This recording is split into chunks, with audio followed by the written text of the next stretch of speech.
Hello and welcome. I'm Ramesh Ramachandran and you're watching our rolling coverage of India's Prime Minister Narendra Modi's visit to Nigeria. Now, it's an Indian Prime Minister's first visit to the West African country in 17 years. Now, Prime Minister Modi reached Abuja on Sunday on the first leg of his three-nation tour of the Global South, Nigeria, Brazil and Guyana. Now, Nigeria's President Bola Ahmed Tinubu said on social media platform X that he will seek to expand the strategic partnership between Nigeria and India and enhance cooperation in critical sectors. Prime Minister Modi replied to President Tinubu by thanking him for a warm welcome. Prime Minister Modi and President Tinubu have since concluded their talks, so we'll soon take you live to Abuja, where Prime Minister Modi is set to address the Indian diaspora. We'll get you the latest from our correspondent there. We'll also be joined by guests who will put the visit in its proper context for you. Right, India's Prime Minister Modi held talks with Nigeria's President Tinubu in Abuja on Sunday. Prime Minister Modi's visit to the West African nation aims to deepen the strategic partnership. Prime Minister Modi was welcomed by President Tinubu earlier in the day.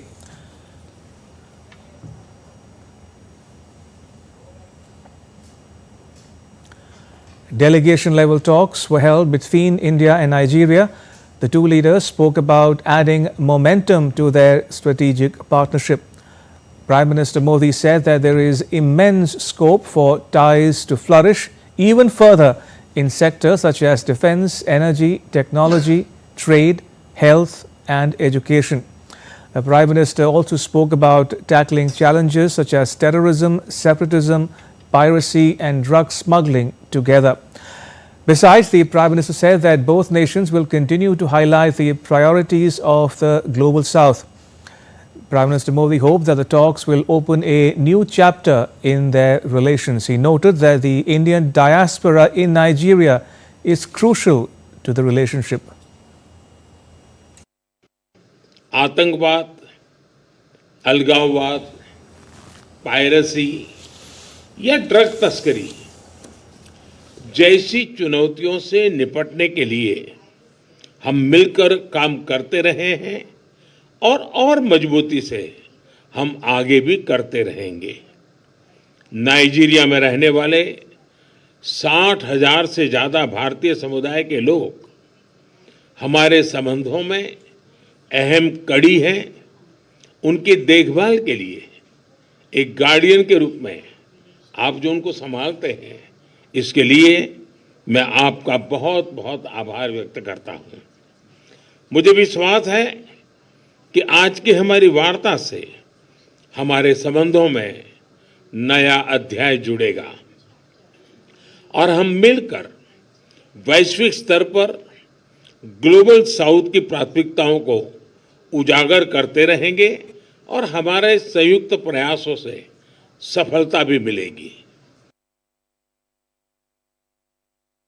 Narendra Modi received the Grand Commander of the Order of the Niger. It marks the 17th international award conferred on Prime Minister Modi by a foreign nation. The Prime Minister became the second foreign dignitary to receive this honor.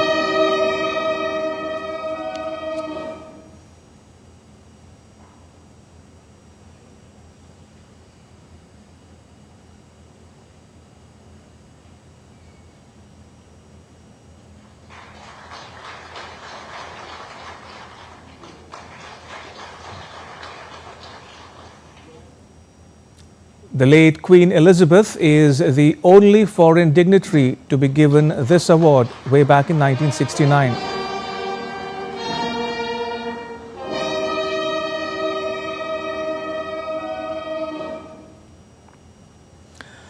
The Prime Minister says that India and Nigeria will continue to raise a voice for the interest of the Global South. He thanked the Nigerian President for awarding on behalf of 1.4 billion Indians. India's Prime Minister Modi thanked the government and people of Nigeria for the honor.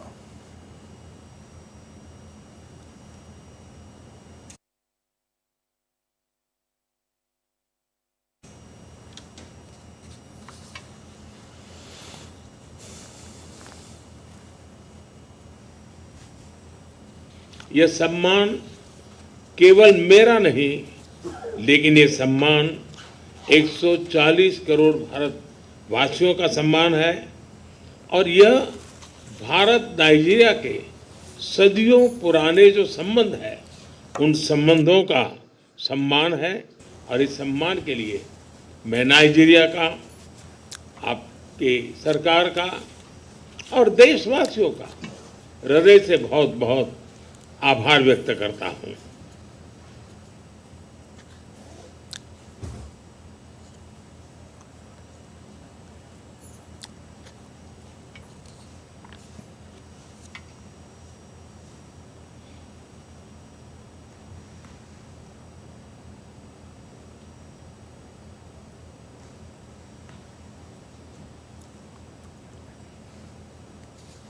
All right, let's take you live now to Abuja for an Indian Foreign Ministry news conference.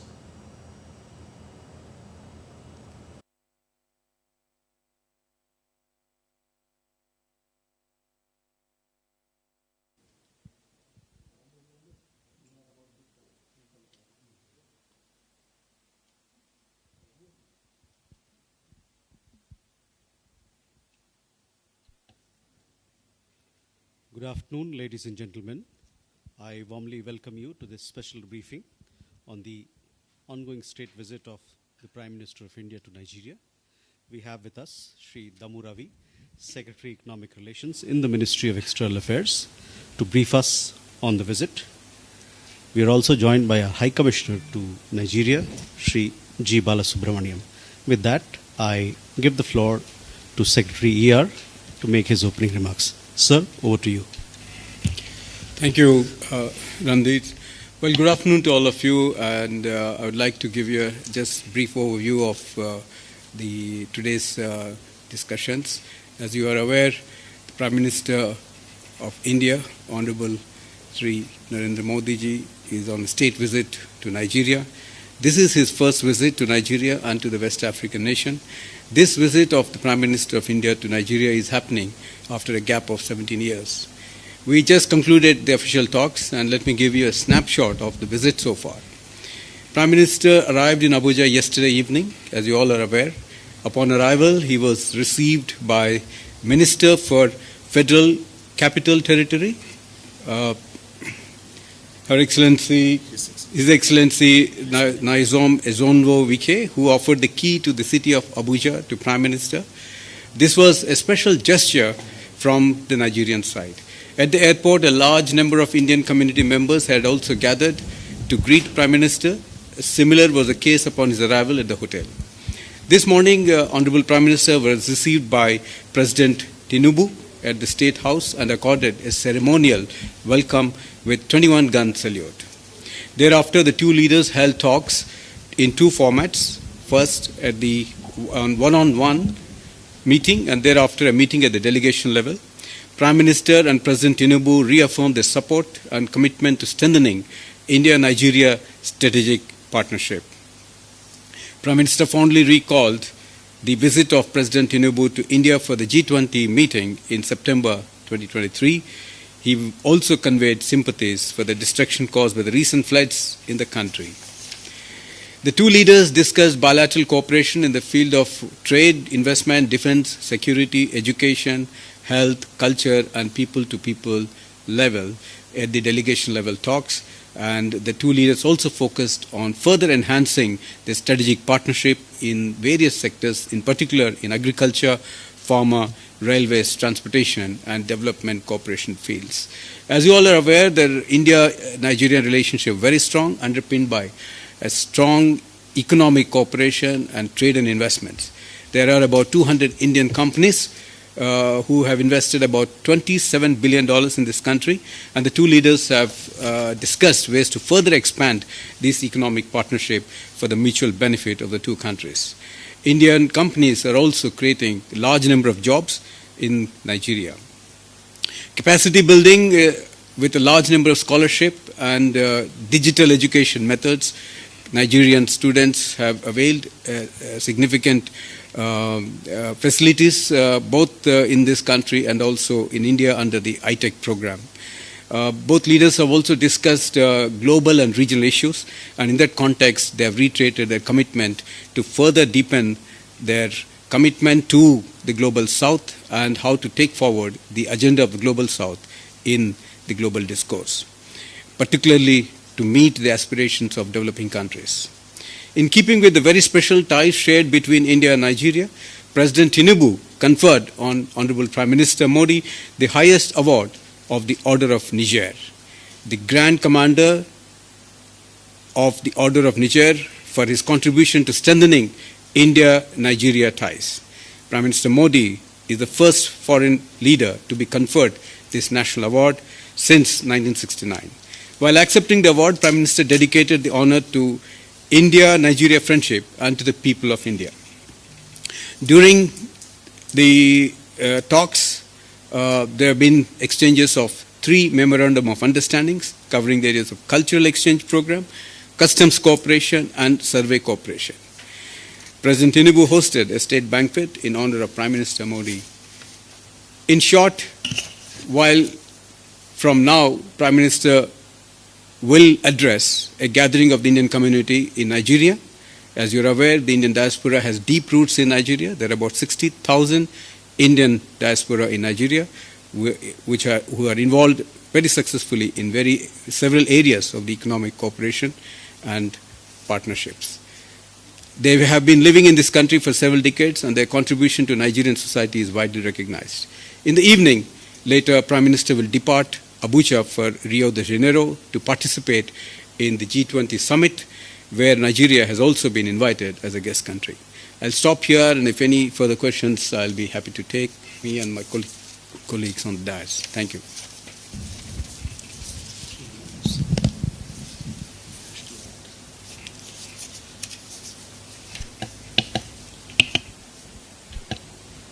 We now open the floor for questions.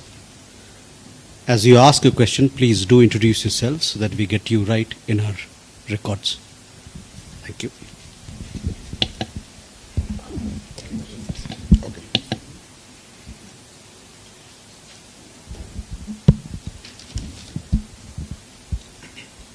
Thank you so much, Your Excellencies. My name is Innocent Odo. I write for leadership newspapers. You have mentioned quite a number of very important areas of collaboration between Nigeria and your country, India, where our president has also discussed with your prime minister. So I'm just looking at the area of agriculture that you mentioned, and we're more specific about building the capacity of the Nigerian agro-commodity farmers to build their to build up their businesses in Nigeria using the Indian connection. How much of that do you think will boost that capacity, according to the discussion you have with the Prime Minister has with our President? And the other one is that you mentioned the issue of the Global South. Things are changing around the world right now, because see, the U.S. election has introduced Donald Trump as the new president of America. So how can we collaborate with India to boost the chances of the Global South in the complex and complicated international politics, especially at this current time? Thank you, sir. More question, please. So I'm Vishal from DD News Delhi. My question is, India has now become an exporter in defense production. Defense products are being exported to around 100 countries. So was there any discussion on the defense issue? Because companies from India, they had a kind of show here in Abuja, I was told by the High Commissioner.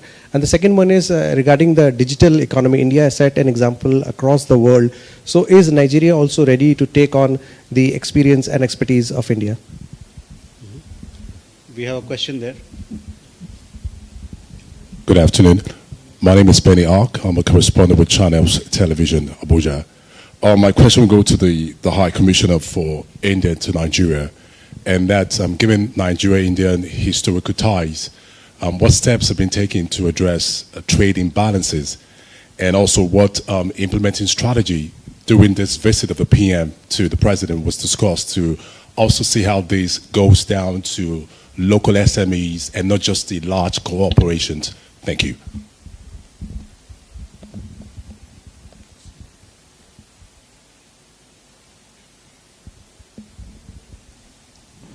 All right.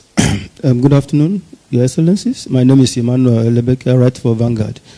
I want to ask, with all these areas of cooperation between India and Nigeria, Nigeria at this moment is in dire need of investment in the area of oil and gas. Especially this period, the president just removed the fuel subsidy, which is biting very hard on Nigerians. So I want to ask, with the coming of the Prime Minister, are you also looking into the area of investing in Nigeria oil and gas sector? Thank you. Good afternoon, Your Excellencies. My name is Bridget Onochie, and I am of the Guardian newspaper.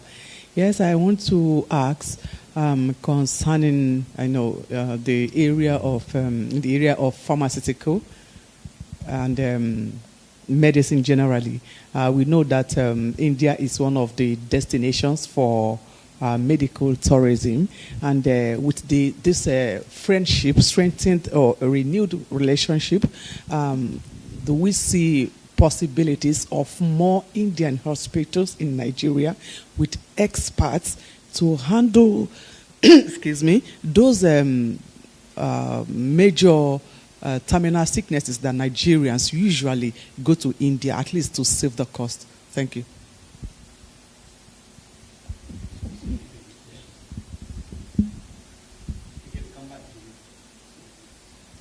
Okay, thank you very much for this question. So what I'll do is some which I can answer, I'll do it myself. Then I will ask the High Commissioner to supplement them. Well, first question on the Global South, and in the context, there is a very strong commitment for both leaders to deepen this understanding that the agenda of the development, which is so dear to the Global South countries, is taken forward, and the global discourse is built on that development agenda. I think India and Nigeria are well positioned to play that role. Both now in the G20, India is a strong partner, and also African Union, which is now a permanent member of G20, and Nigeria is a very strong country within the AU, and is also an invitee country for the G20. Also, Nigeria, given that it's become a partner country in the BRICS, in different ways, both India and Nigeria can take up the agenda of development and put it in the center of the global discourse. And that's the idea, and both leaders have discussed about the need to continuously address the aspirations and challenges of the countries in the Global South. On the development issues, we talked about the sharing of experiences between the two countries. There also, through the Voice of the Global South, Nigeria has actively participated in the Voice of the Global South Summit that India has organized, and Prime Minister leadership took the lead in that. Nigeria has been continuously with us on that front. And also in the context of Global South itself, there is a need for sharing of experiences. Some of the low-cost solutions that India has developed are very effectively implemented in our own country, can be customized to the countries in the Global South. And Nigeria can play a catalyst role and also a partnership role on that front. So I think the official delegations and experts subsequently will be talking about this, and both sides will be discussing further how we can take forward. In the digital space, there is a lot to achieve. In the energy space, in the renewable energy space, to fight the climate change, there is again a significant scope for both countries to come forward. On the agriculture front, yes, there have been a serious talk today in the delegation level talks, including on how we can both, India and Nigeria, work towards the food security concept in the Global South for developing countries. And in that context, the idea of seed supplies, the mechanization, the tractors, research and development, collaboration on that front, and storage and distribution, the lentils, all these ideas came up in the delegation level talks. But I think we will be further building on these ideas subsequently at the expert level. And there is a lot of scope. I think Nigeria and many African countries provides that opportunity for Indian entrepreneurs to be able to grow food crops in this part of the world and help in the food security. I think those are the ideas. I'll ask High Commissioner to supplement on other items. Thank you. Thank you very much. Thank you, sir. you had asked about the trade imbalances and what steps are being taken. There are new areas. While Indian companies are very strong in the traditional areas of manufacturing in Nigeria, with more than 200 companies having invested $27 billion in the economy here, there are new areas that are being identified, which include, as we discussed, the agriculture part of it, particularly say lentils and other things which are being considered as a possibility. Then irrigation services, hybrid seed development, research and development on good seeds, climate resistant seeds and other things are being considered, so that that area can also come into focus between the two countries. So we talked about mining, we talked about various issues pertaining to small and medium enterprises, the skill development part of it. Already we have some expert who had been training for more than 6 months in Smedan over here, entrepreneurial development skills. And also through the Indian Technical and Economic Cooperation, where we have been sending people to India for skill development, that also came into focus. So we would be considering all these things to, one, diversify the areas of our cooperation in trade and economic relations, as well as to strengthen our trade cooperation. You did ask about oil and gas investment. There was a very good concentration of topic on oil and gas investment. Some Indian companies are already working on the CNG areas, which is the focus area of the President also. There are companies which are working in CNG citywide network, as well as setting up the outlets for CNG over here. CNG kits are being also sent over here so that it can be put in the cars and vehicles to use the CNG. On pharma and medicine, you already know that there are nearly $4 billion of investment by Indian companies in the pharmaceutical sector here. There is already existing eye hospitals of India here in Abuja and in Lagos, as well as another multi-speciality hospital. I can also tell you that there is going to be a bigger hospital, a 300-bedded hospital that has come up in Abuja, which will be opened very shortly with expat doctors and technicians and others from India with modern technology. So that hospital chain would also be expanding itself into the other geopolitical areas too. So there is a lot of activity taking place in the healthcare sector too. Thank you. Vishal, you have a question? Okay, please.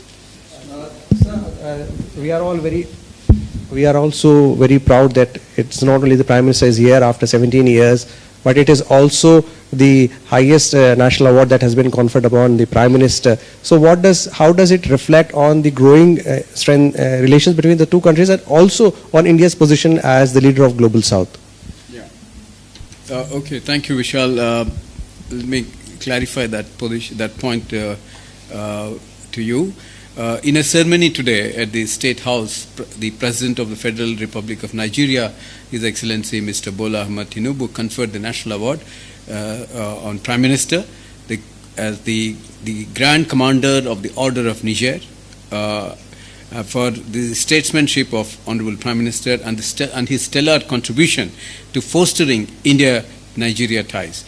The award and citation notes that under Prime Minister's visionary leadership, India has been positioned as a global powerhouse, and his transformative governance has fostered unity, peace, and shared prosperity for all. Now, just coming back to your item on the defense cooperation, as you know that both the countries have a joint defense committee which is headed by the respective ministries at the joint secretary level. India has helped in the setting up of the National Defense College here, and also the Naval War College. So, there is an ongoing cooperation in the defense, and also a lot of capacity building under ITEC is being rendered, and also purchase of equipment. This is an ongoing thing on a commercial basis. So the defense cooperation is deepening between the two countries. I'll pause here if there are any questions. So, last question. Hello. Yeah, there. Okay. Please, you go ahead. Okay, Your Excellency, my name is Francis Udojo. I report for Nigerian Television Authority. My question is towards the economic growth of India that has been rated to about 7.2%. This is a wonderful growth. We would like to ask, what kind of policy, what would you say is the major policy put in place that has given India this kind of growth? And what should Nigeria do to reach this point? And then my last question is this. In terms of politics, Nigeria is doing well too. We are trying. And we are looking at ICT, the use of ICT. In what way can Nigeria boost this aspect of technology to help our electoral system? Thank you. So, it's a nice question, but Okay. So my name is Joshua Odeyemi. I write for Daily Trust newspaper. So Nigeria is one of the African countries that is interested in occupying the proposed permanent seat for African countries, and the country is currently seeking cooperation and support from other countries. I don't know if these issues were discussed. If this issue was discussed during the Prime Minister's discussion with the President, and was India's position in if India will support Nigeria? Sir. Well, on your question about economic growth and how India has been able to achieve such high levels of growth consistently, in the global south, we all have to learn from each other, and that's very fundamental. And there are certain practices that India has introduced, initiatives that have been introduced in the last 10 years have really reaped huge benefits. Focus on infrastructure, corridors that have been built along the national infrastructure, roads, railways, airports. I think that is what fuels the economic growth. Then a lot of focus on the ICT, the digital infrastructure that has been created. I think that brought in a lot of transparency and benefits, and also enabled the common man empowerment. And then in the economic sphere, while the big industry has a big role in developing capacities, but a lot of focus on the MSME, because we should not forget that the micro, small and medium enterprises have a big role in terms of job creation and sustaining the jobs at the local level. And Prime Minister himself has focused significantly on the policies that will enable ease of doing business. And now he's also talking about ease of living. And I think in the combination of factors. So we also know that, like Nigeria, in India too, we have very young people in the country. So what is essential is the right education and the skilling. So Skill India, under the initiative Skill India, there's a lot of emphasis on making youngsters, while they are doing formal education, also be able to pick up good skills for the use of the industry. And that's an ongoing program, and we are very committed to that. The Prime Minister initiatives have yielded a lot of benefit for the economic growth. But it's a multi-pronged approach. We cannot say there's only one policy that has helped us. In several ways, I think it's helping the economy grow forward. But we would also like to partner with countries like Nigeria. I know both of us have similar challenges and aspirations. These are developmental challenges. People are increasingly aware and they're aspirational in the way their outlook is. So we can learn from each other. We can help each other to move forward. I think India and Nigeria are that way well positioned to partner. In terms of the question on the permanent UN Security Council membership, this is an ongoing exercise, and we need to build this understanding that there's a need for the UN reform, and that is the fundamental. The world has changed since the 1945 and when the UN came into existence, and thereafter there has not been much change. So in terms of the global governance, it's important that the reform takes place, and that can only happen when countries like ours, India, Nigeria, and a large number in the global south are able to speak with one voice on the need for reform and accelerate that process. So that's that in that sense, Nigeria and India are on the same page.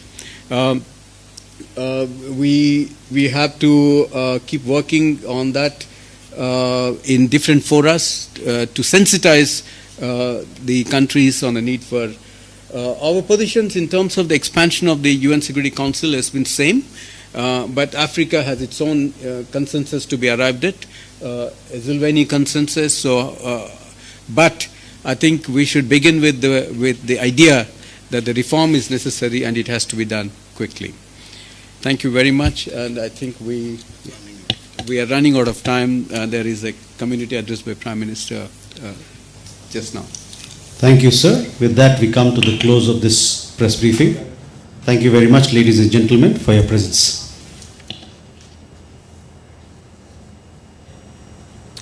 Right, you are watching an Indian Foreign Ministry press conference live from Abuja, Nigeria. Let me quickly recap for the benefit of viewers tuning in right now about what was discussed in that press conference. The Indian Foreign Ministry, first of all, saying that 3 MOUs were signed yesterday. One on culture, another on custom, and a third one on cooperation in surveys. Development partnership was discussed at some length in the delegation level talks between the two principals, Prime Minister Modi and President Tinubu. Agriculture and food security was among the key topics of discussion as well, in terms of cooperating in seeds, in mechanization, R&D, as well as storage. Trade imbalance was another issue that came up for discussion. New areas were identified, including agriculture, irrigation, climate resilient seeds, mining, oil and gas in terms of energy security, CNG and CNG kits for vehicles operating in Nigeria. Pharmaceuticals was one of the bedrock of India-Nigeria ties. And last but not the least, a new 300-bed multi-speciality hospital is coming up in Abuja that will benefit a large number of people living in Abuja, and it's on the outskirts of the city as well. Right, that was all about the MEA press conference. Let me now bring in my guests who are joining us on this special broadcast. Joining me are Mr. A.R. Ghanashyam and Ms. Ruchita Berry. Mr. Ghanashyam is a former Indian High Commissioner to Nigeria, and Ms. Berry is a Senior Fellow at the Vivekananda International Foundation, New Delhi. High Commissioner Ghanashyam, Ms. Berry, welcome to DD India. If I may start with you, High Commissioner Ghanashyam, what can you tell us about the Indian diaspora in terms of its population, contribution to strengthening India-Nigeria relations? I ask you this because we are standing by for Prime Minister's address to the Indian diaspora. Well, firstly, I must say that the diaspora of India in Nigeria has been in Nigeria for a very long time. And the number of companies which the Ministry of External Affairs announced as 200, these are the diaspora members who have moved to Nigeria and stayed there. And a large number of Indians did go there after the first 2 Prime Ministers of Nigeria and India met in 1962. That is the time when the first Prime Minister of Nigeria asked India, we have a large number of children, but we have no schools and teachers. We have a large number of patients, we have no hospitals and doctors, and we have a large new government, but we have no trained civil servants. And we need to build roads and railways, we have no engineers. So the Indian Prime Minister had to tell them, Excellency, you are asking for practically everything. But immediately after that, teams of experts started going to Nigeria, and so much so for the first two and a half decades of the independence of Nigeria, it was India which ran the government of Nigeria, it was India which ran the railways of Nigeria, it was India which built roads in Nigeria. Too much, I must say, when I presented my credentials to the President of Nigeria, Goodluck Jonathan, he told me one thing, High Commissioner, an entire generation of Nigerians were taught by Indian teachers and were treated by Indian doctors, and they grew up wearing Indian apparel and watching Indian clothes. Wherever you go in my country, you will find that India has enormous goodwill. And I traveled in more than half the states of the country in my tenure, and I found it to be true. So this is the impact of the diaspora of India. Even today, people who are in their 50s and 60s nostalgically remember the stories of their Indian teachers, stories of their Indian doctors, and the movies which they saw in the good old days, and the story goes on. And The new generation of Indian diaspora are of course better qualified, and they are far more educated, and they are possibly richer compared to the first ones who went. And this is an ongoing process, and hopefully it will have a major say in the future cooperation between the two countries. Absolutely fascinating indeed. Ms. Berry, coming to you now, we just heard from the Indian Foreign Ministry spokesperson and the other senior diplomats briefing journalists about the just concluded talks between India and Nigeria. What did you make of Prime Minister Modi's talks with Nigeria's President Tinubu? Thank you for your question. I think what is very clear is that India and Nigeria have shared very warm relations, and this was something which was underlined during the talk. The fact that the Prime Minister was conferred with the order of the commander. Ms. Berry, I'm afraid I have to interrupt you there. We are taking you live to Abuja for the Indian Prime Minister's address to the diaspora.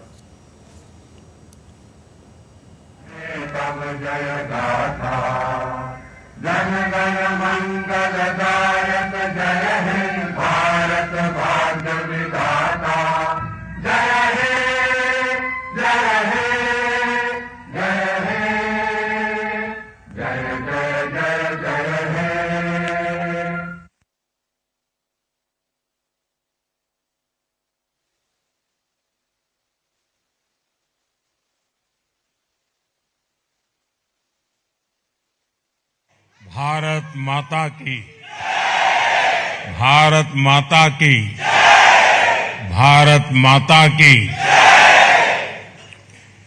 Sannu Nigeria.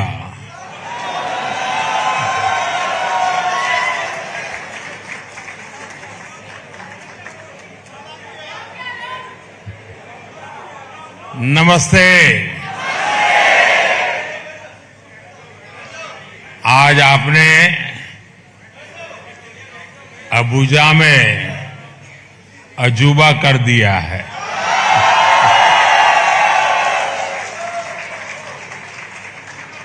Abuja में अद्भुत समा बांध दिया है,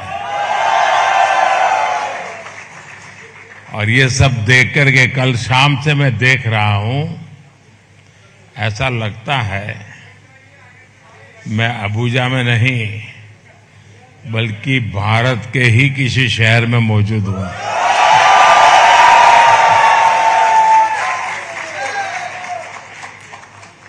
आप में से बहुत सारे लोग लेगोस, कानो, कड़ूना और पोर्ट हारकोर्ट से, ऐसे ऐसे अलग इलाकों से अबुजा पहुंचे हैं, और आपके चेहरे की ये चमक, आपका ये उत्साह, जितना आप यहां आने के लिए उत्सुक थे, उतना ही मैं भी आपसे मिलने का इंतजार करता था।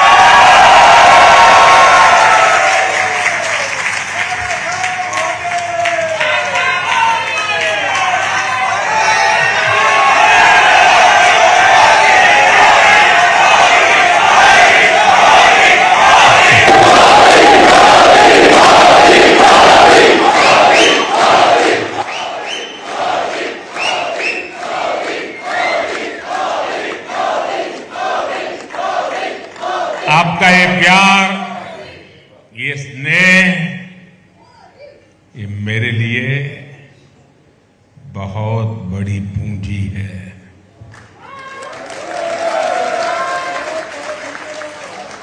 आपके बीच आना, आपके साथ समय बिताना, और ये पल जीवन भर मेरे साथ रहेंगे।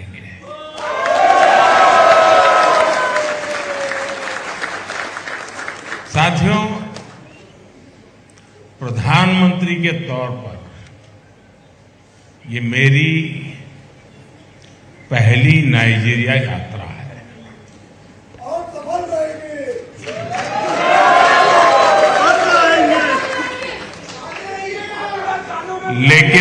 अकेला नहीं आया, मैं अपने साथ भारत की मिट्टी की महक लेकर के आया।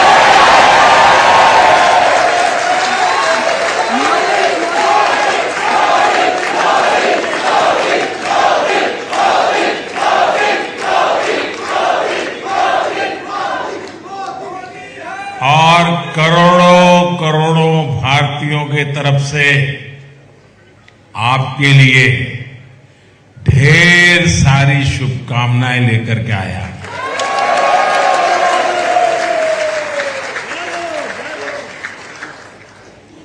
भारत की प्रगति से आप खुश होते हैं और यहां आपकी प्रगति पर हर भारतवासी का सीना चौड़ा हो जाता है।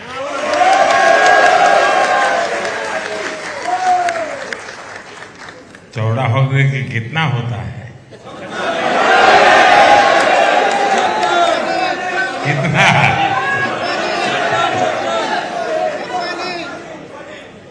मेरा तो 56 हो जाता है।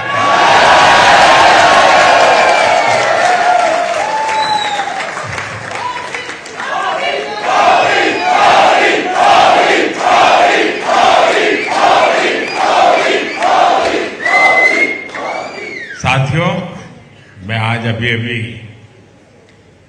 प्रेसिडेंट टिनुबू का और नाइजीरिया की जनता का भी विशेष आभार व्यक्त करना चाहूंगा। जिस प्रकार का यहां स्वागत हुआ है वो अद्भुत है। और कुछ ही समय पहले प्रेसिडेंट टिनुबू ने मुझे नाइजीरिया के नेशनल अवार्ड से सम्मानित किया।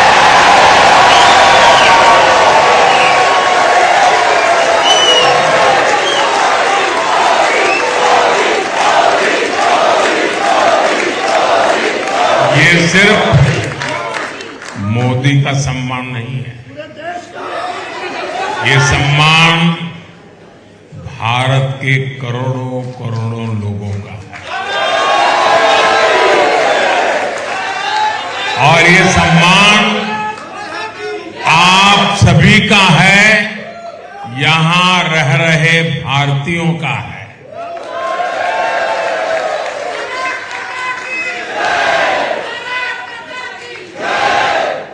साथियों, मैं बहुत ही नम्रतापूर्वक ये सम्मान आप सबको समर्पित करता हूं।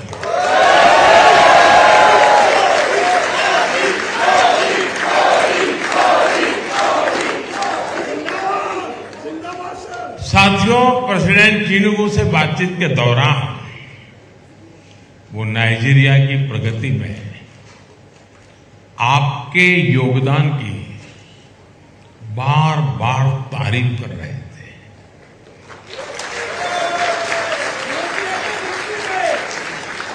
और जब मैं उनको सुनता था, उनकी आंखों में जब ये चमक देख रहा था, उस वक्त मेरा माथा गर्व से ऊंचा हो गया।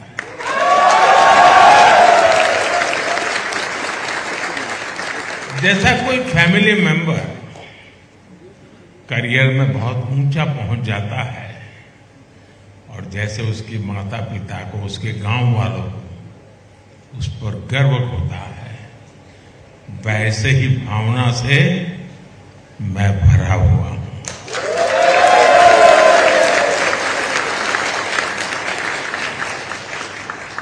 आप सभी ने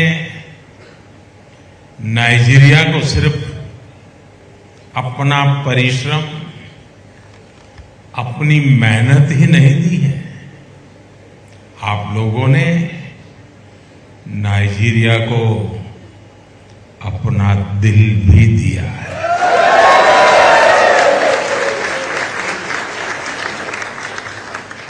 यहां का भारतीय समुदाय हमेशा से नाइजीरिया के हर सुख दुख में साथी रहा है। नाइजीरिया के लोग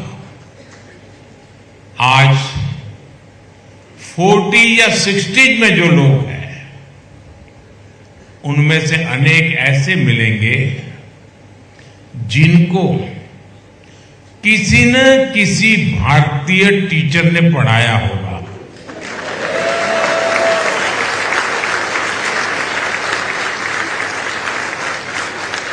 यहां बहुत सारे भारतीय डॉक्टर हैं जो नाइजीरिया के लोगों की सेवा कर रहे हैं। नाइजीरिया में कितने ही भारतीयों ने अपना बिजनेस एस्टैब्लिश करके इस देश की विकास यात्रा में सहभागी बने हैं। आजादी से भी बहुत पहले किशन चंद चेलाराम जी यहां आए थे।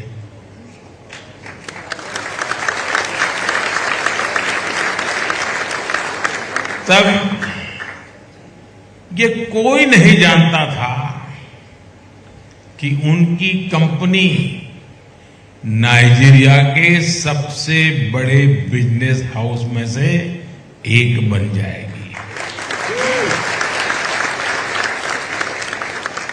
आज भारत की अनेक कंपनियां नाइजीरिया की पूरी इकोनॉमी को ताकत दे रही है। तोलाराम जी के नूडल्स,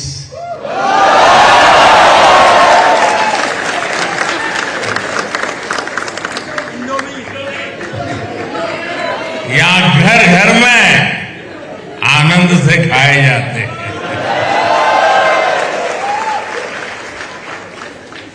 तुलसी चंद राय जी की फाउंडेशन नाइजीरिया के लोगों की जिंदगी में रोशनी भर रही है। यहां के लोगों के साथ भारतीय कम्युनिटी नाइजीरिया के विकास के लिए कंधे से कंधा मिलाकर चल रही है। और यही तो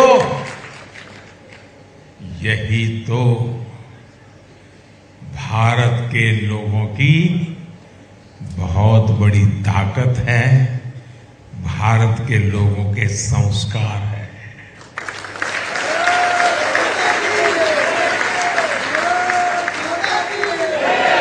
हम दूसरे देश में भले जाएं, लेकिन सर्वहित के अपने संस्कार नहीं भूलते।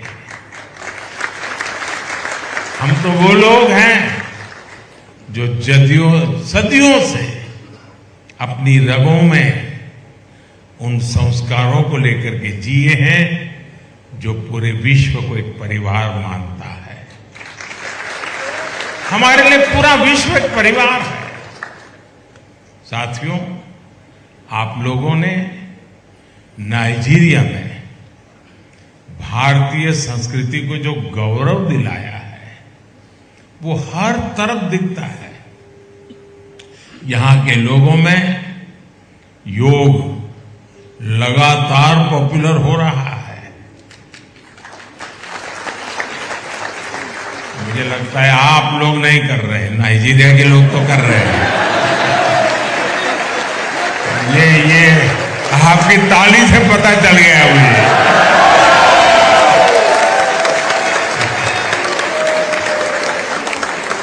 देखिए साथियों, पैसे कमाइए, नाम कमाइए, जो कमाना है कमाइए, लेकिन कुछ समय योग के लिए भी तो लगाइए।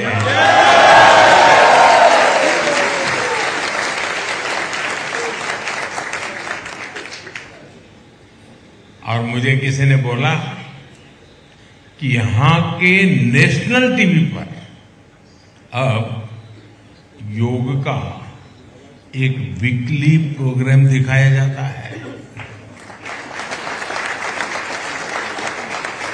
आप लोग तो यहां का टीवी नहीं देखते होंगे, आप तो इंडिया का देखते होंगे। वहां कितना पानी आया, आज कहां एक्सीडेंट हो गया।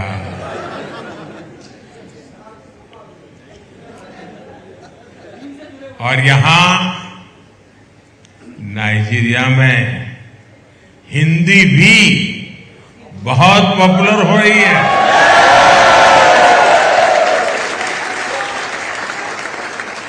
नाइजीरिया के युवा खासकर कानों के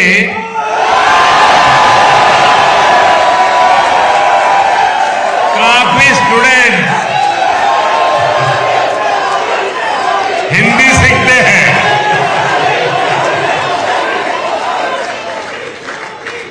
और कानों में तो हिंदी प्रेमियों ने दोस्ताना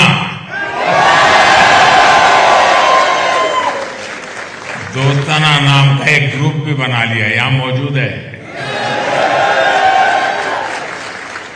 और इसलिए जब इतना ज्यादा दोस्ताना है तो फिर भारत की फिल्मों से दोस्ती होना भी बहुत स्वाभाविक है।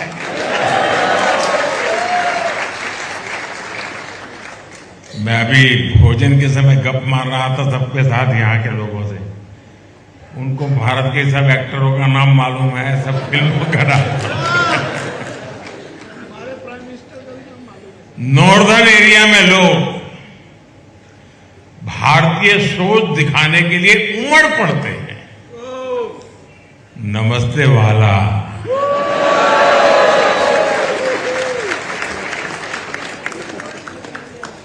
ये वाला शब्द समझ आ जाता है लोगों को। ये मूलतः गुजराती शब्द है, मारा वाला।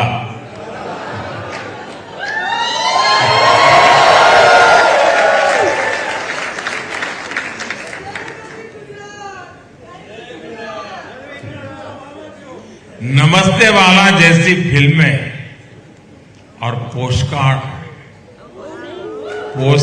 जैसी वेब सीरीज यहां खूब पसंद की जा रही है। साथियों, गांधी जी लंबे समय तक अफ्रीका में रहे थे। उन्होंने अफ्रीका के लोगों का सुख दुख साझा किया। गुलामी के उस दौर में भारत और नाइजीरिया के लोगों ने आजादी के लिए, उसके जंग के लिए कोई कोर कसर बाकी नहीं छोड़ी। और जब भारत आजाद हुआ तो उसने नाइजीरिया के आजादी के आंदोलन को भी प्रेरित किया। आज भारत और नाइजीरिया संघर्ष के दिनों के साथी की तरह एक साथ आगे बढ़ रहे हैं। भारत मदर ऑफ डेमोक्रेसी है।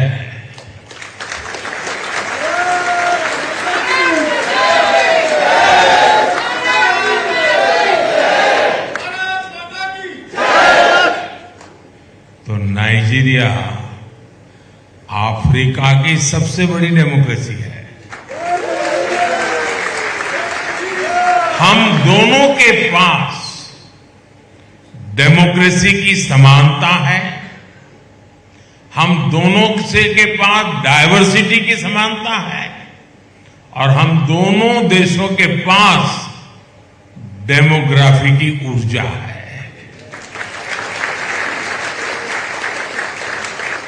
भारत और नाइजीरिया दोनों में अलग अलग भाषाएं बोलने वाले लोग हैं, रीति रिवाज मानने वाले लोग हैं। यहां लेगोस के जगन्नाथ जी भगवान, यहां भगवान वेंकटेश्वरा, गणपति दादा, कार्तिकेय मंदिर डायवर्सिटी के प्रति नाइजीरिया के सम्मान के प्रतीक है। और आज जब मैं आपके बीच आया हूं तो नाइजीरिया की सरकार को इनके निर्माण में सहयोग के लिए मैं हिंदुस्तान वासियों की तरफ से आभार भी व्यक्त करूंगा। साथियों, भारत जब आजाद हुआ था तो अनेक प्रकार की चुनौतियां थी। आजादी के बाद हमारे पूर्वजों ने उन चुनौतियों से बाहर निकालने के लिए अनेक अथक परिश्रम किया और आज भारत की तेज प्रगति की चर्चा पूरी दुनिया में हो रही है। हो रही है कि नहीं हो रही है? आपके कानों पे आता है कि नहीं है? जो कानों पे आता है वो जुबान पे आता है कि नहीं आता है? जो जुबान पे आता है वो दिल में बसता है कि नहीं बसता है? भारत की उपलब्धि पर हम सभी भारतीयों को गर्व होता है।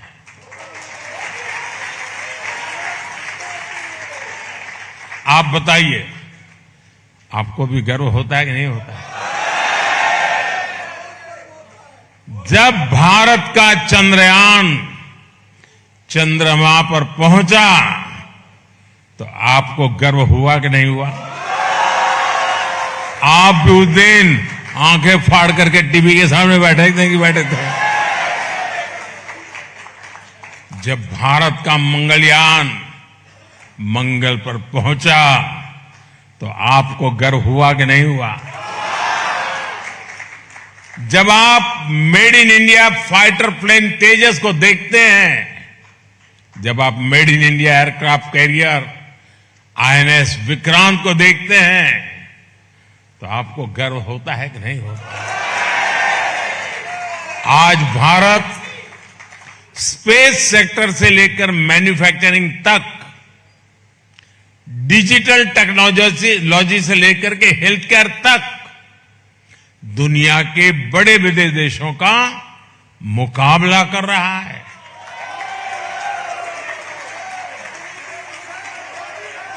आप सभी जानते हैं, गुलामी के लंबे कालखंड ने हमारी इकोनॉमी को तहस नहस कर दिया था।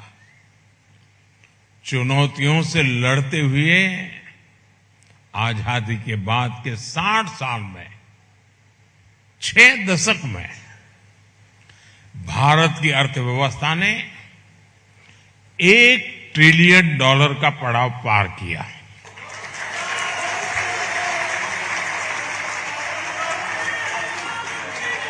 कितने वर्षों में? भूल गए। कितने वर्षों में? कितने दशक? 6 दशक में कितना? मैं कोई टीचर नहीं हूं, मैं ऐसे ही पूछ रहा हूं। हम भारतीय डटे रहे और ताली अब बजानी है। ऐसे ही बजाओगे क्या?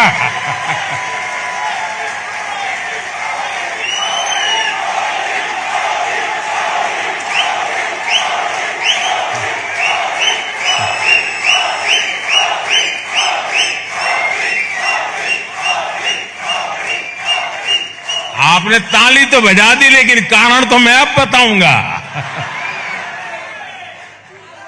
6 दशक में क्या हुआ वो आपने अभी ताली बजाई, अब ताली डबल बजानी पड़ेगी।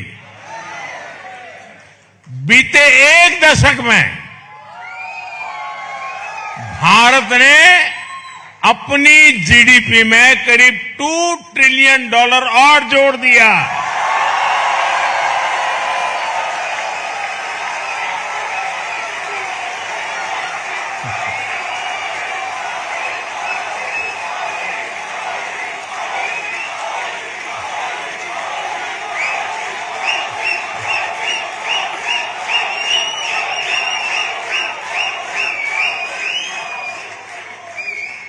सालों में भारत की इकोनॉमी का साइज 2 गुना हो गया है, डबल। आज भारत दुनिया की 5वीं सबसे बड़ी अर्थव्यवस्था है। याद रहेगा ना? कितनी?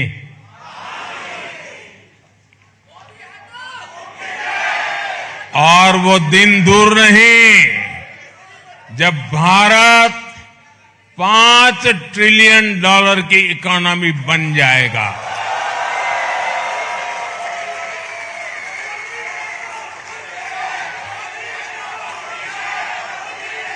जब भारत दुनिया की तीसरी सबसे बड़ी इकोनॉमी बन जाएगा। साथियों, हम अक्सर सुनते हैं कि जो लोग अपने कंफर्ट जोन से बाहर निकलते हैं वही कुछ बड़ा कर पाते हैं। अब ये बात आपको समझाने की जरूरत नहीं है क्योंकि आप यहां तक तो आ ही गए हैं। आज भारत और भारत का युवा इसी मिजाज से आगे बढ़ रहा है। इसलिए आज भारत नए नए सेक्टर्स में तेज गति से ग्रो कर रहा है। भारत का स्टार्टअप इकोसिस्टम, शायद आपने भी 10-15 साल पहले स्टार्टअप सुना ही नहीं होगा। मैं एक बार स्टार्टअप को प्रमोट करने के लिए एक कॉन्फ्रेंस बुलाई, तो उसमें एक 8-10 लोग थे जो स्टार्टअप वाले थे, बाकी सब तो अभी क्या है स्टार्टअप समझने वाले थे। तो उसमें बंगाल की एक बेटी वो अपना अनुभव शेयर करने के लिए खड़ी हुई, क्योंकि मुझे लोगों को समझाना था ये कौन सी नई दुनिया है। तो उस बेटी काफी पढ़ी लिखी थी, अच्छी नौकरी की हकदार थी और वेल सेटल थी। उसने सब कुछ छोड़ दिया। तो उसने अपना अनुभव बताया। वो बंगाली थी। तो वो अपने गांव गई। उसने माँ को कहा कि माँ मैंने तो सब छोड़ दिया, नौकरी वोकरी छोड़ दिया। तो माँ से क्या? तो बोले क्या करोगी? तो बोले स्टार्टअप करोगी। तो बोले महाविनाश। लेकिन आज यही हमारे नौजवान कंफर्ट जोन से बाहर निकलकर नए भारत के लिए नए सॉल्यूशन पर काम करने की ठानी और नतीजा क्या शानदार निकला है। आज भारत में 1.5 लाख से अधिक रजिस्टर्ड स्टार्टअप्स हैं।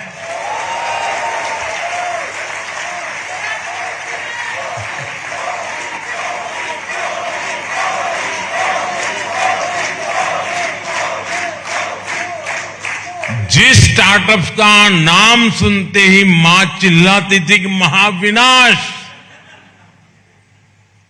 वही स्टार्टअप आज कह रहा है महाविकास।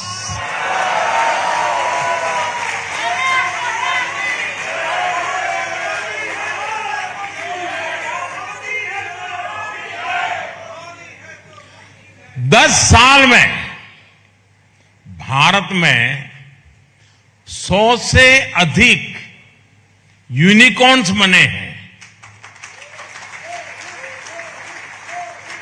जरा मैं विस्तार से बताऊंगा तो तालियां ज्यादा बजेगी।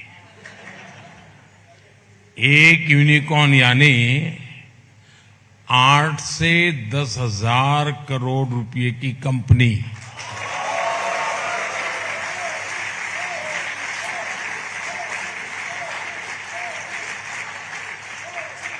भारत के नौजवानों द्वारा बनाई ऐसी 100 से ज्यादा कंपनियां आज भारत के स्टार्टअप कल्चर का परचम लहरा रही है। और ये क्यों हुआ? क्यों हुआ ये सब?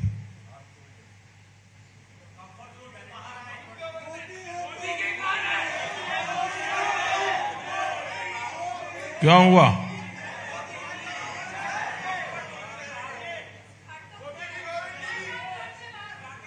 ये इसलिए हुआ कि भारत अपने कंफर्ट जोन से बाहर निकल गया।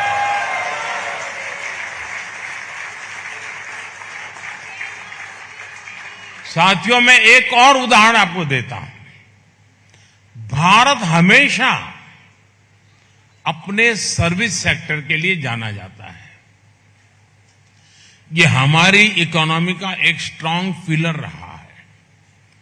लेकिन हम इतने से ही संतुष्ट नहीं हुए। हमने कंफर्ट से बाहर निकलकर हमने एक वर्ल्ड क्लास मैन्युफैक्चरिंग हब बनाने की ठानी। हमने मैन्युफैक्चरिंग इंडस्ट्री को जबरदस्त बढ़ावा दिया। आज भारत दुनिया के सबसे बड़े मोबाइल फोन मैन्युफैक्चरर में से एक है।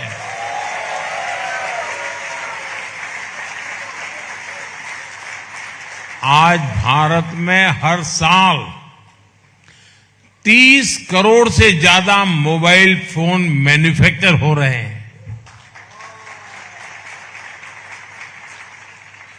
यानी नाइजीरिया को जितने चाहिए उससे ज्यादा। साथियों, 10 वर्ष में हमारा मोबाइल फोन एक्सपोर्ट 75 टाइम 75 गुना से अधिक हो गया है।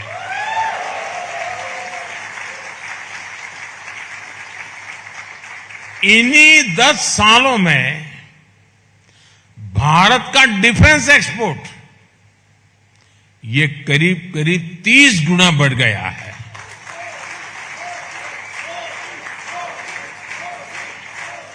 आज हम दुनिया के 100 से ज्यादा देशों को डिफेंस इक्विपमेंट एक्सपोर्ट कर रहे हैं।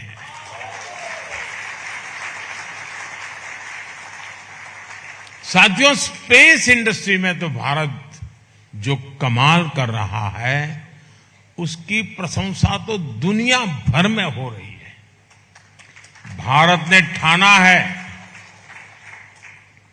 जल्द ही हम अपने गगनयान से भारतीयों को स्पेस में भेजेंगे।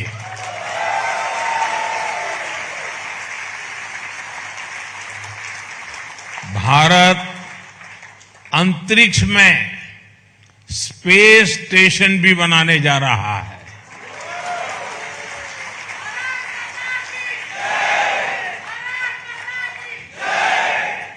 साथियों, कंफर्ट जोन छोड़कर इनोवेट करना, नए रास्ते बनाना, ये आज भारत का मिजाज बन चुका है। बीते 10 सालों में भारत ने 25 करोड़ लोगों को गरीबी से बाहर निकाला है।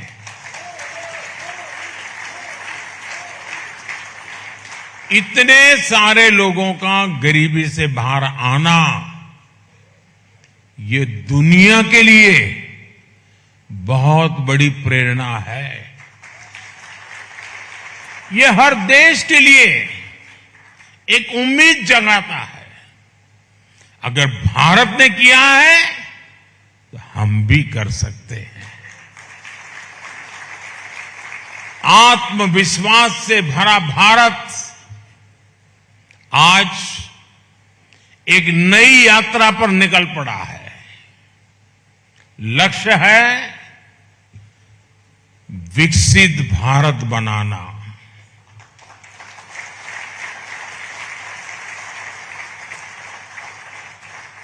जब हम 2047 में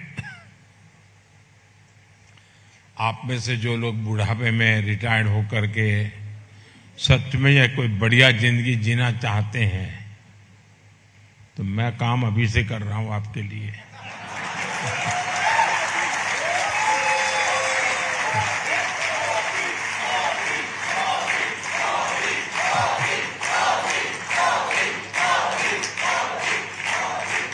जब हम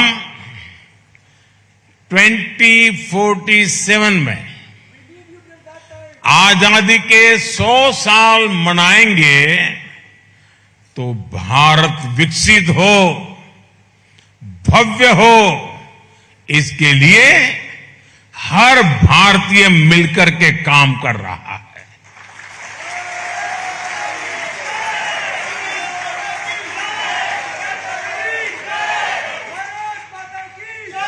और इसमें नाइजीरिया में रह रहे आप सब लोगों की भी बहुत बड़ी भूमिका है। साथियों, ग्रोथ हो, पीस हो, प्रॉस्पेरिटी हो, या फिर बात डेमोक्रेसी की, दुनिया के लिए भारत एक नई उम्मीद बनकर उभरा है।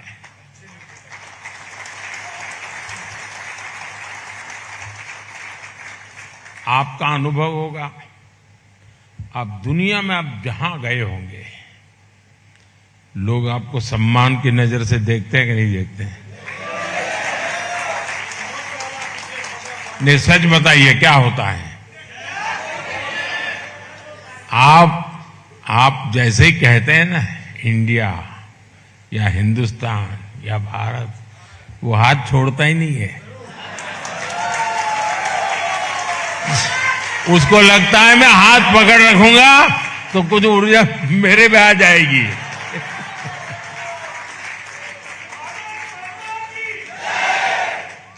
साथियों, दुनिया में कोई भी मुश्किल आती है तो भारत विश्व बंधु के तौर पर फर्स्ट रिस्पॉन्डर बनकर वहां पहुंचता है। आपको कोरोना का समय याद होगा, उस समय दुनिया में कितना हाहाकार मचा था। हर देश वैक्सीन के लिए परेशान था और संकट की उस घड़ी में भारत ने ठाना कि ज्यादा से ज्यादा देशों को वैक्सीन दी जाएगी। यही तो हमारे संस्कार हैं। हजारों वर्ष पुरानी हमारी संस्कृति ने हमें यही सिखाया है।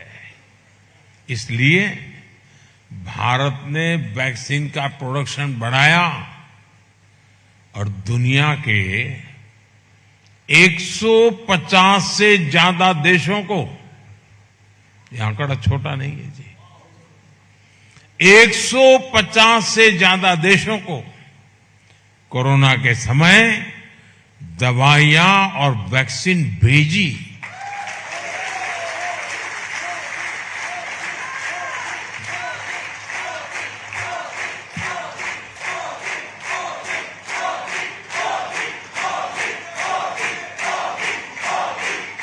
नाइजीरिया समेत अफ्रीका के कितने ही देशों में भारत के इस प्रयास से हजारों लोगों का जीवन बचा।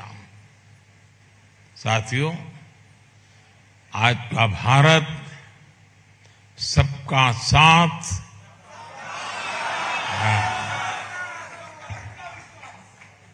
सबका साथ, सबका विकास पर यकीन करता है। मैंने नाइजीरिया समेत अफ्रीका के फ्यूचर ग्रोथ के एक बड़े केंद्र के रूप में देखा है। पिछले 5 साल में ही हमने अफ्रीका में 18 नई एम्बेसी शुरू की है।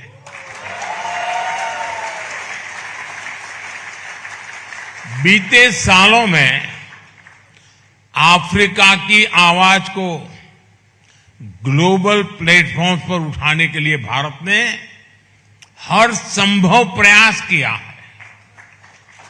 इसका एक शानदार उदाहरण तो आपने पिछले साल ही देखा है, जब भारत को पहली बार G20 की प्रेसिडेंसी मिली तो हमने अफ्रीकन यूनियन को परमानेंट मेंबर बनाने के लिए पूरा जोर लगा दिया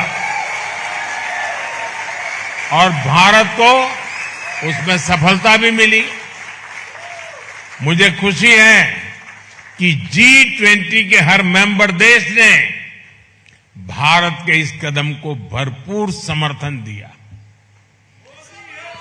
और भारत के निमंत्रण पर नाइजीरिया ने वहां गेस्ट कंट्री के रूप में पूरी शान से इस इतिहास को बनते देखा। राष्ट्रपति बनने के बाद प्रेसिडेंट टिनुबू की पहली यात्राओं में से एक भारत की यात्रा थी और G20 के लिए भारत आने वाले प्रेसिडेंट टिनुबू सबसे पहले मेहमानों से भी एक थे। साथियों, आप में से बहुत सारे लोग अक्सर बीच बीच में भारत आते रहते हैं। त्योहारों पर घर के सुख दुख में आप लोग शामिल होते हैं और इसके लिए भारत से आपके रिश्तेदार मैसेज भी करते हैं, फोन भी करते हैं। अब मैं भी आपके परिवार का सदस्य हूं।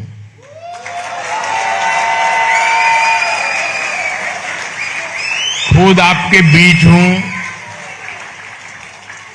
तो मैं भी आपको एक विशेष निमंत्रण देना चाहता हूं।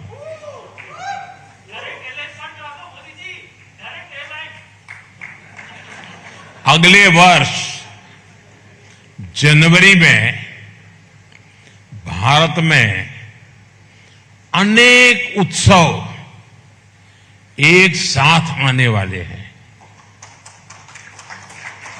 जनवरी महीने में हर वर्ष हम 26 जनवरी को रिपब्लिक डे के रूप में मनाते हैं दिल्ली में, देश में।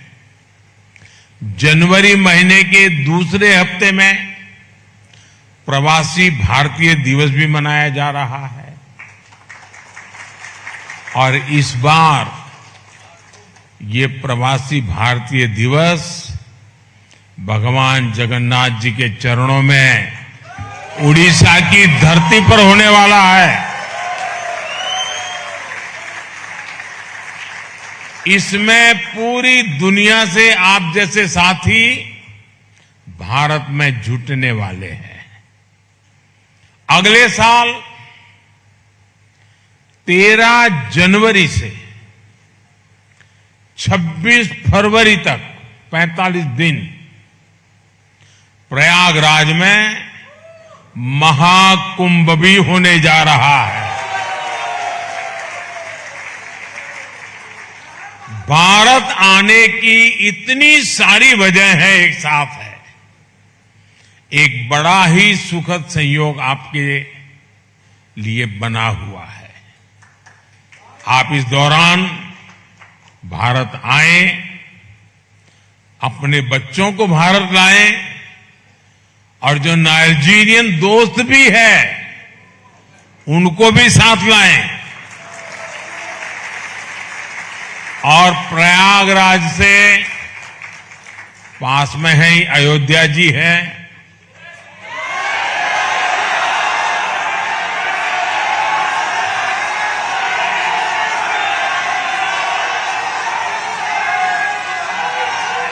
काशी भी ज्यादा दूर नहीं है। कुंभ में आए तो आप वहां जाने का भी प्रयास करिएगा। और काशी में जो नया विश्वनाथ भगवान का धाम बना है, पूरा देखने जैसा है। और अयोध्या में 500 साल बाद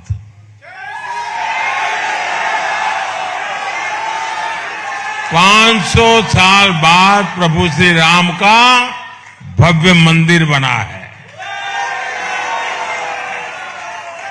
आप खुद भी दर्शन करिएगा, अपने बच्चों को भी वहां के दर्शन कराइएगा।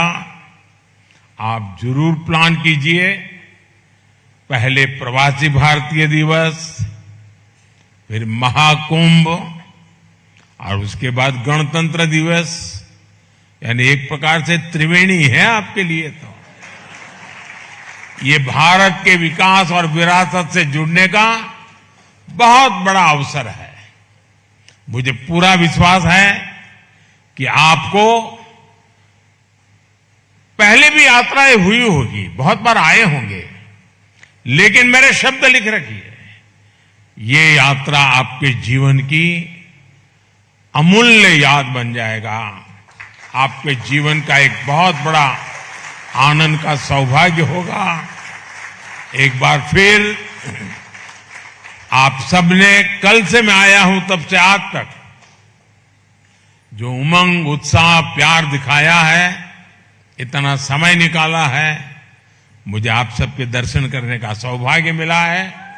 मैं आप सबका बहुत बहुत आभारी हूं। मेरे साथ बोलिए भारत माता की, भारत माता की, भारत माता की। बहुत बहुत धन्यवाद।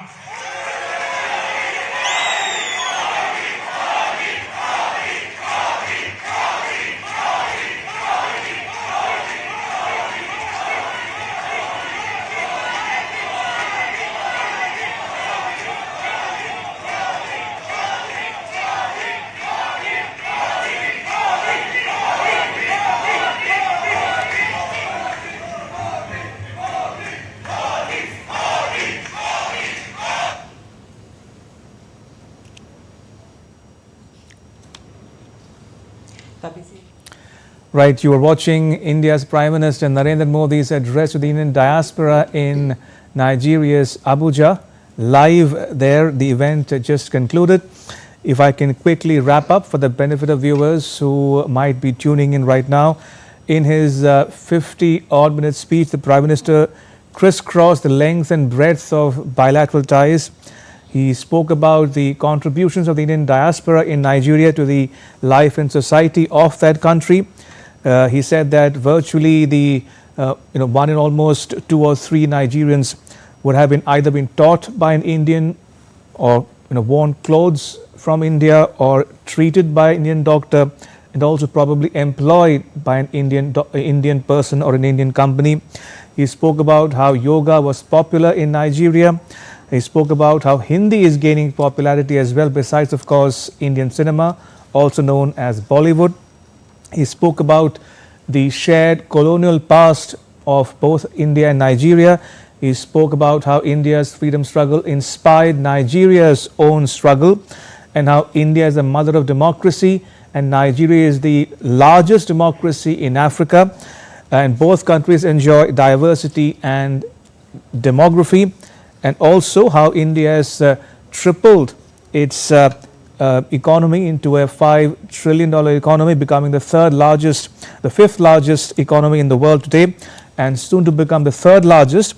And last but not the least, he spoke about how the coming January next year would be a good time for Indians everywhere, including Nigeria, and foreigners as well, to come and visit India because of the series of festivals planned through that month, including India's Republic Day, the Overseas Indian Day, also known as Pravasi Bharatiya Divas, and of course the Mahakumbh festival, which will spread over almost 2 weeks.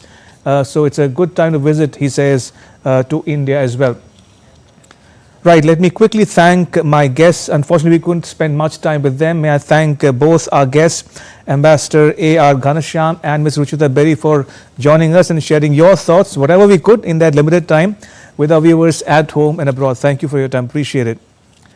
And with that, it's a wrap on this special broadcast. You can get all the latest news and updates on the DD India mobile app. It's available on Android and iOS platforms. You can scan the QR code later when you can find it. Let us know your thoughts on the news of the day. You can connect with us on Facebook, X and Instagram. You can also check out our website ddindia.co.in. We'll be back with more news as it breaks here on DD India. I'm Ramesh Ramachandran from all of us here in New Delhi. Thanks for watching this special broadcast.